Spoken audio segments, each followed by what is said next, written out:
Dando sequência às nossas notas preliminares sobre Feliciano André Gomes. Hoje falaremos um pouco da trajetória dele como bacharel em direito e como ativista social na sua época. Quando da morte do pai, Feliciano André Gomes tinha aproximadamente 21 anos de idade.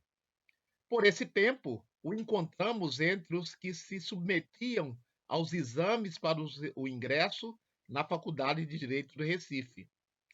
Seu pai não ouviu bacharel em Direito, tampouco assistiu seu ingresso na seleta faculdade, pois parece não ter sido fácil o caminho em direção à mesma. O nome de Feliciano, como escrito para as provas na referia da faculdade, foi publicado anualmente nos jornais entre o período de 1876 e 1884. Temos de ver que ele tentou várias vezes o ingresso na Faculdade de Direito. Em 1885, ele já cursava o primeiro ano e foi aprovado plenamente na cadeira de Direito Eclesiástico.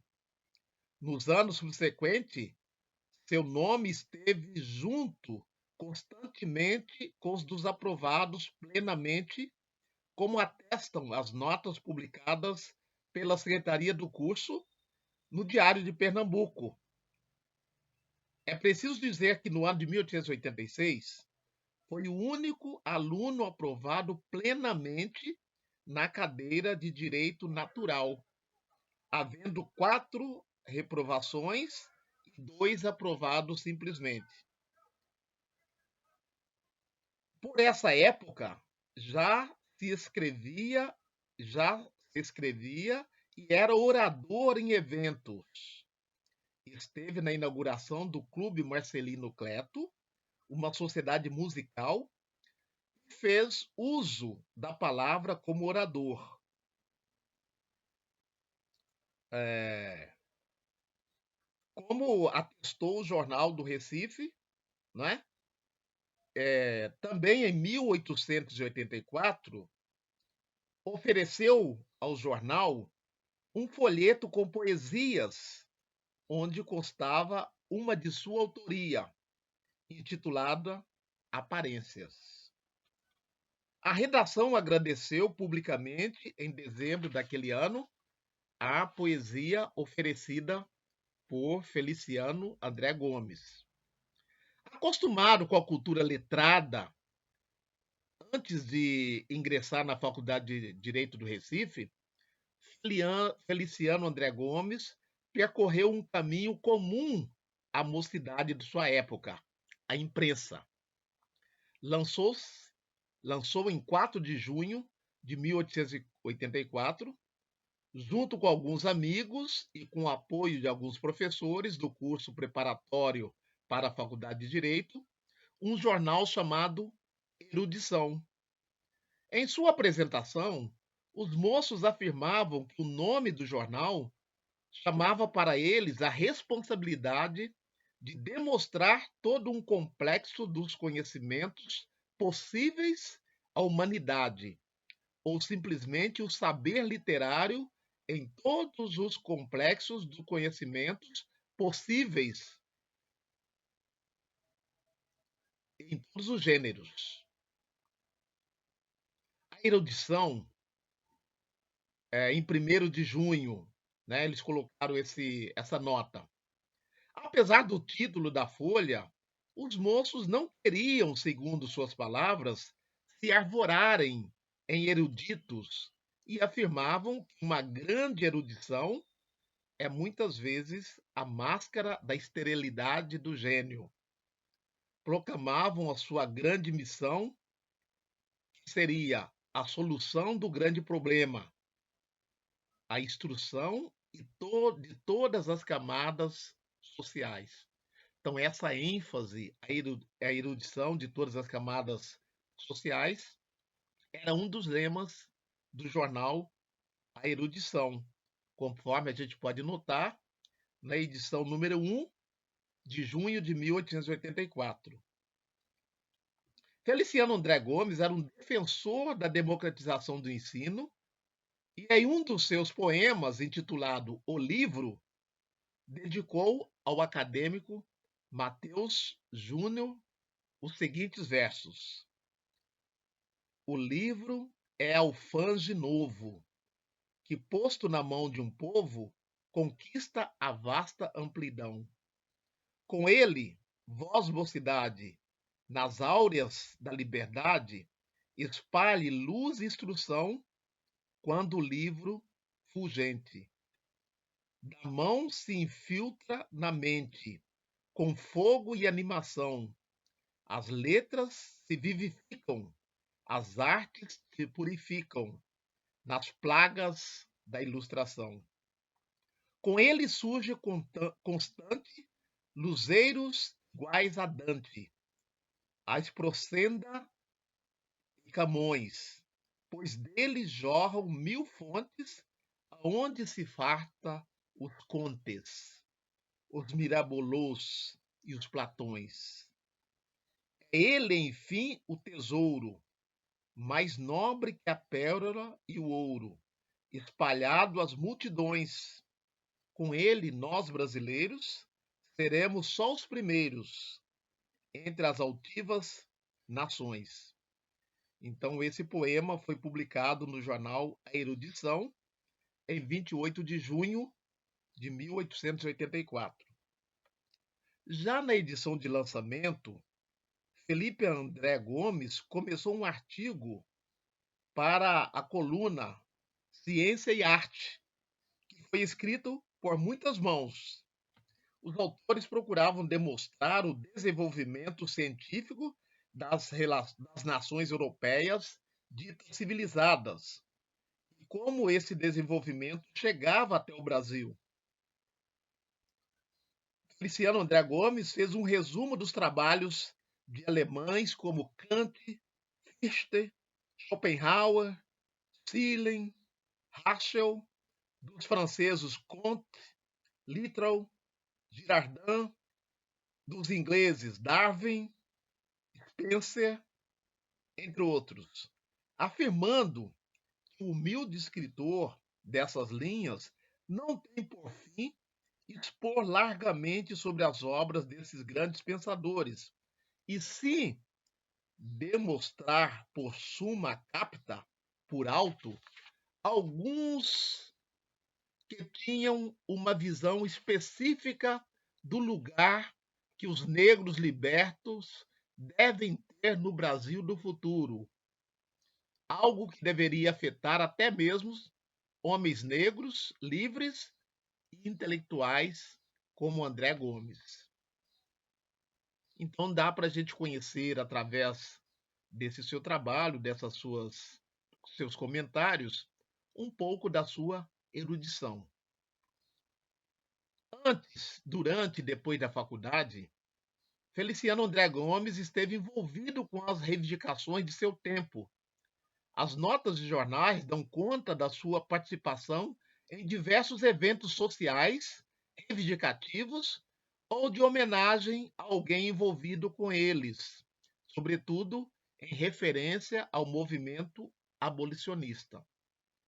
Felipe André Gomes participou, no sábado 15 de setembro de 1883, da fundação da sociedade musical denominada Clube Marcelino Cleto, juntamente com o próprio Cleto, Joaquim Aldifaz, Maximiano da Silva, Fortunato Guimarães e o doutor Afonso Olindense. Feliciano foi um dos oradores. O nome do clube foi dado em homenagem ao professor e maestro Marcelino Cleto Ribeiro de Lima, que esteve presente no evento. Aliás, tivemos a ocasião de encontrar muitos elogios a ele e sua orquestra nas edições anteriores à fundação da sociedade. Hábil e conspícuo foram alguns dos adjetivos a ele dirigidos. A mesma sociedade ainda estava viva durante a República e se fez presente na festa de primeiro aniversário do Núcleo Operário, juntamente com outras sociedades de auxílio mútuo, tais como Sociedade dos Artistas Mecânicos e Liberais, Monte Pio Bom Sucesso, União Tipográfica, União Beneficente dos Trabalhadores, Núcleo Artístico e Instrutivo, Liga Operária Palmarense de Quipapá, segundo o Jornal do Recife, no ano de 1891. Na véspera da abolição, em meio ao calor das disputas políticas entre Joaquim Nabuco e Machado Portela, em setembro de 1887, um grupo chamado Núcleo Artístico Abolicionista foi formado em sua maioria por homens negros, artistas como Davi Francisco Gentil, carpinteiro e cocheiro, segundo o Jornal do Recife. Eleutério José dos Santos também esteve presente, ele era marceneiro. Luiz Francisco das Chagas, alfaiate, e por acadêmicos e professores negros como Manuel da Mota Monteiro Lopes, Feliciano André Gomes, Eutímio Manuel do Bonfim. Feliciano foi eleito o primeiro orador do núcleo. Esses homens negros, com uma vasta experiência associativa e mutualista, abriram mais uma frente contra a escravidão em Pernambuco, dividindo o apoio político que os conservadores tinham por parte da classe dos artistas. Todos os membros do corpo administrativo da instituição, incluindo Feliciano André Gomes, estavam listados como eleitores e certamente seus votos não foram no candidato da ordem, optando eles pelo candidato abolicionista Joaquim Nabuco. Essa sociedade, apesar de ter surgido às vésperas da abolição oficial, serviu para trabalhos importantes que se acham em seu alcance, não é? Segundo o jornal é Erudição, de 1º de junho de 1884. Aqui podemos ver alguns dos autores que influenciaram a formação inicial do ainda estudante André Gomes. Muitas das obras que serviram para a formação dos bacharéis em direito já estavam sendo acessadas por ele, talvez desde seus anos iniciais, como concorrente a uma vaga na Faculdade de Direito do Recife, em 1876. Então a gente vê que Feliciano André Gomes, mesmo antes de entrar na faculdade, o seu contato com a imprensa, as suas atividades artísticas literárias, já o fazia um orador, não é? Com muita propriedade, Feliciano falou de Kant e das suas obras, Crítica da Razão Pura e o Princípio Metafísico do Direito, sobre a teoria da personalidade de Fichte, sobre a teoria da vontade e da representação de Schopenhauer, sobre Heschel e seu pioneirismo na divulgação das ideias darwinista na Alemanha, e em sua Morfologia dos Organismos, onde o naturalista tratava dualismo e monismo. Sobre Comte, chamou de a primeira cabeça que a França produziu no século XIX. Falou de sua teoria que acomodou os fenômenos sociais do método objetivo e deu-nos a verdadeira classificação das ciências, encaminhando a evolução humana, dando a religião das religiões. Ao finalizar sua parte, tratou ainda das ideias de Darwin, ilustrado naturalista inglês, que, com sua teoria darwiniana, abriu uma nova fase aos estudos dos seres. Citou a obra a que provavelmente só teve acesso em inglês, não é? A origem das espécies. Resumindo, a seleção natural. De Herbert Spencer, disse que, além de ser muito conhecido na Europa e na América do Norte, era um dos mais conhecidos entre nós e mostrava ter a ciência de suas ideias. Citando a Estática Social, publicada em 1850, assim resumiu seu conteúdo. A primeira e a segunda partes tratam da moral, a terceira do Estado ou da política e a quarta sobre o progresso. Essas considerações de Feliciano André Gomes sobre esses autores foi publicado na revista, no jornal deles, né, A Erudição, na edição número 1, do dia 1º de junho de 1884. Então, a partir dessas citações de Feliciano André Gomes, dos seus comentários desses clássicos, fica evidente que ele era um leitor assíduo. Não era apenas, como nós dizemos hoje, um leitor de orelhada. O que é um leitor de orelhada? Aqueles que apenas leem as orelhas dos livros. Não, aqui dá para sentir que Feliciano André Gomes lia, de fato, as obras às quais ele mencionava. Os candidatos da Faculdade de Direito do Recife precisavam estar atentos às ideias dos pensadores europeus que passavam pelas escolas alemã, francesa e inglesa, analisando e interpretando as teorias positivistas, evolucionistas e darwinistas sociais, desde pelo menos a década de 1870, segundo Ângela Alonso.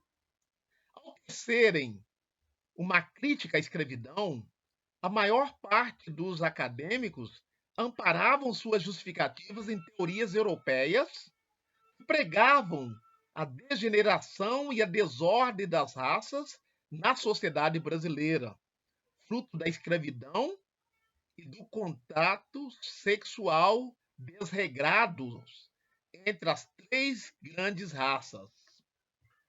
Longe de observarem tudo, muitos deles, como deve ter sido o caso de Feliciano André Gomes, adaptavam as filosofias do momento para justificarem suas críticas à escravidão, à monarquia, à igreja e, no caso objetivo principal do jornal A Erudição, ao tratamento que o Estado dispensava à sociedade brasileira acerca da educação. Então, esse jornal, A Erudição, fazia uma crítica muito ferrenha da forma como o Estado tratava a educação. O leitor ou o ouvinte pode achar estranho que um negro descendente de africanos defendesse ou se utilizasse de determinadas teorias para criticar a escravidão, mas não havia contradição. Naquele momento, entre ser abolicionista, darwinista social e positivista. O próprio processo de ingresso para o curso de direito exigia que os alunos tivessem conhecimento dessas teorias e se instrumentalizassem juridicamente. Apesar de que, socialmente falando, muitos desses estudantes, em sua maioria homens brancos e membros da elite econômica, é, desconstruía a imagem de alguns abolicionistas, né? Como o próprio Joaquim Nabuco,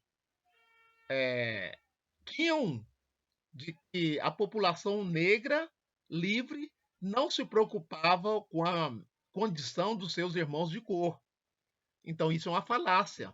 Tanto é que nós estamos vendo o próprio Feliciano André Gomes preocupado com seus irmãos de cor na condição de escravizados. Então, para além daquele abolicionismo acadêmico, branco, da Faculdade de Direito, nós temos que pensar outros abolicionismos, né, como sugere a própria Ângela Alonso.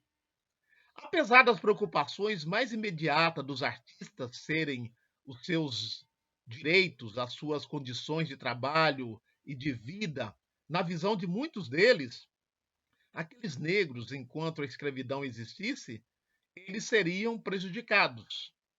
A escravidão estigmatizava o trabalhador negro, sendo imprescindível para eles a abolição como um dos primeiros passos para a independência do trabalhador negro. Falecido em 1911, com 64 anos de idade, o vice-presidente do Núcleo, Francisco das Chagas, foi lembrado como pertencente à falange dos antigos abolicionistas, dos muito estimados. Né? Quem lembrou isso foi o próprio Feliciano André Gomes. O carpinteiro Davi Francisco Gentil foi o primeiro presidente da Liga Operária Pernambucana, fundada em junho de 1886. José Eleutério dos Santos lutava desde 1882, junto com outros artistas, pela nacionalização do comércio de cabotagem, controlado pelas companhias estrangeiras, que, na visão da classe, tanto prejudicava os interesses dos trabalhadores nacionais. Consumada a abolição, esses homens adequaram suas demandas, transformando o núcleo artístico abolicionista no núcleo artístico instrutivo, tomando como exemplo o movimento abolicionista. Continuavam a utilizar o repertório do associativismo negro para melhorar as suas condições de vida e trabalho. Instrução e trabalho digno eram suas principais pautas, desconstruindo a imagem racista de que a população negra era preguiçosa, vadia e tendenciosa à criminalidade. Então, através desses comentários, né, do Feliciano André Gomes e seus companheiros aí do núcleo artístico abolicionista e depois do núcleo artístico instrutivo, nós temos a evidência do envolvimento social de Feliciano André Gomes, né, para além da sua vida de bacharel.